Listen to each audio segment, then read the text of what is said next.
What's up, everybody? It's your boy Matthew Maley from MatthewMaley.com. Back on the couch. It's Friday night. Time for another weekly movie review. This time, I had a movie of my own choice here, and something I was actually really looking forward to.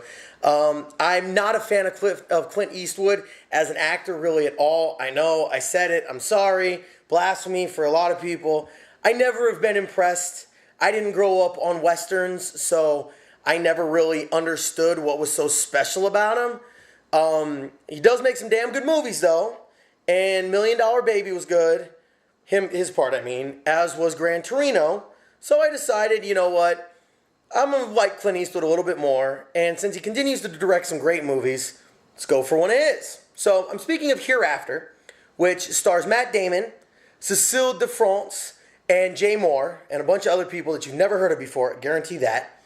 And the story of it is Matt Damon is a psychic who, well, if you can call him that, I guess he communicates with the dead.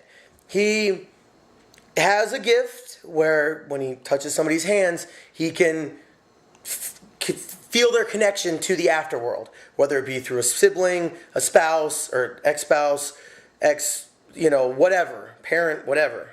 I guess you'd always be a parent, even if you're dead. So you couldn't say ex-parent. Whatever. I digress.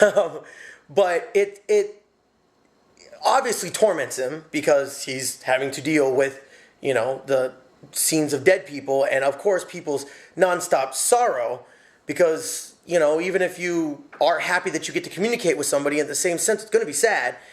And the story follows his attempt to come to grips with his gift, or as he says, his curse, and it's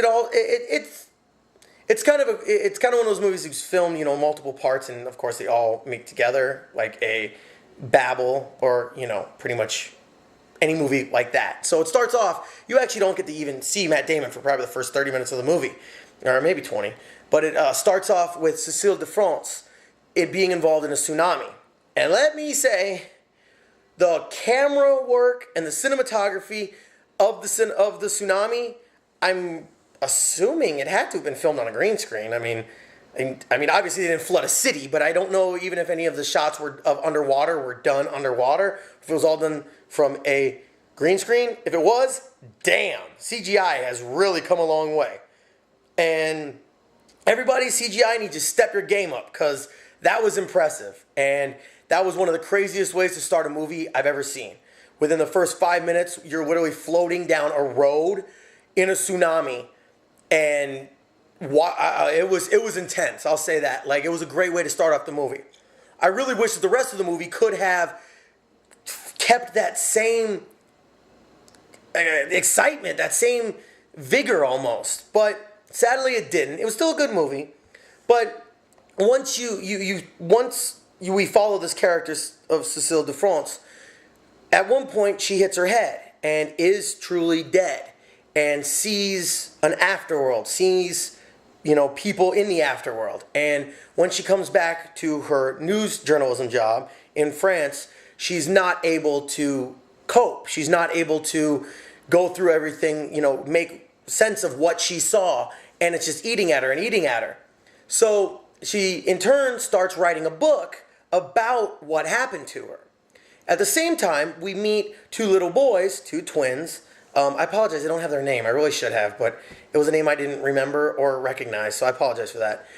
Dealing with their addict mother and trying to cover for her through, when CPS would come by, they would always make sure to cover for her in some way and whatever. Really well acted by by the boys. I think it was just one that played both of them. Because anymore, nobody actually has twins in Hollywood. It's just one guy who plays both. I'm looking at you, Social Network.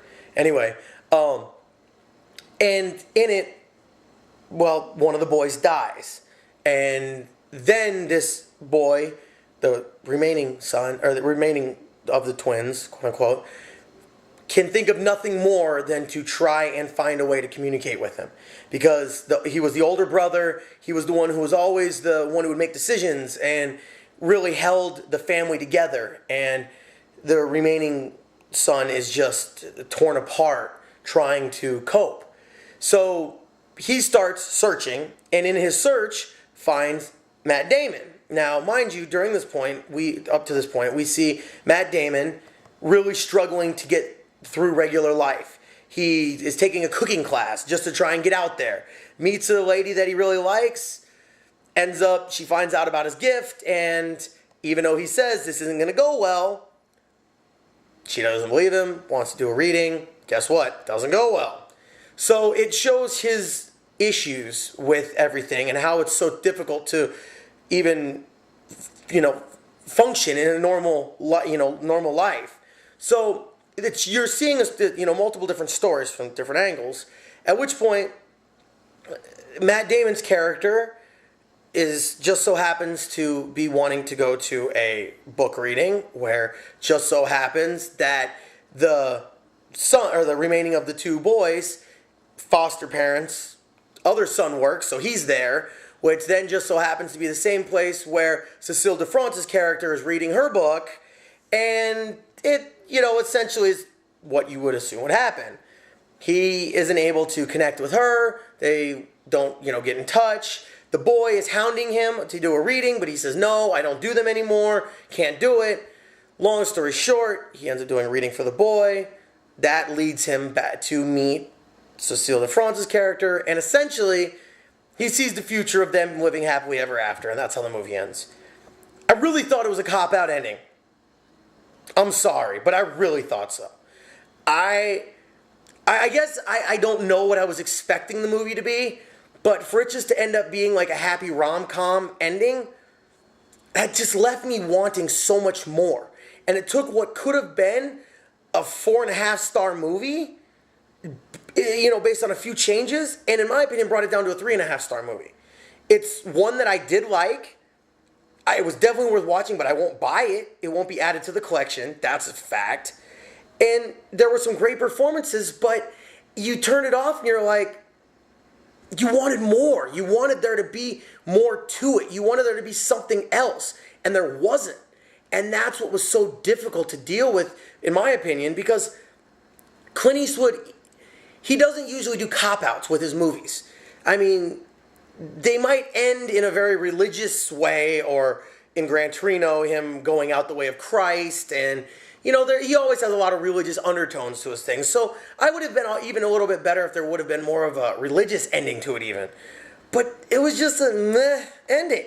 You turn it off and you're like, really? So he's just going to live happily ever after with her? And?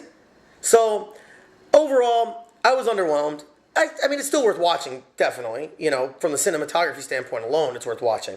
But at the end of the day, a 3.5-star movie. Could have been better. Clint, you let me down a little bit, bro. By far the least impressive of your movies that I've seen. So I know you don't give a 2 squirts of a rat's ass about what I'm saying, because I'm Matthew Maley sitting on my couch on a Friday night, and you're probably partying it up in Hollywood or something. I don't know what Clint Eastwood does. Probably making another movie. But so I know it doesn't matter from my perspective. But at the end of the day, I give it 3.5 stars. Watch it. Don't buy it. Let me know what you think. So, once again, Matthew Maley, my couch, Friday night, weekly movie review. Let me know what you think. Did you love Hereafter? Did you even watch it? Did you not want to watch it? Do you like Matt Damon? Or do you always just go, Matt Damon? Like in South Park. Or Team America World Police. That's what my cousin does. Every time I say Matt Damon, he always does that. God, it's annoying. But anyway, thanks for checking out my videos. Once again, if you're on YouTube, like, comment, subscribe. If you want to hit me up on Facebook, I'm at Matthew Maley Poker. If you want to hit me up on Twitter, at Matthew Maley. And if you're hopefully on MatthewMaley.com right now, drop me a line. Say what's up. So thanks again for checking out my videos. See you again soon. Peace out, y'all.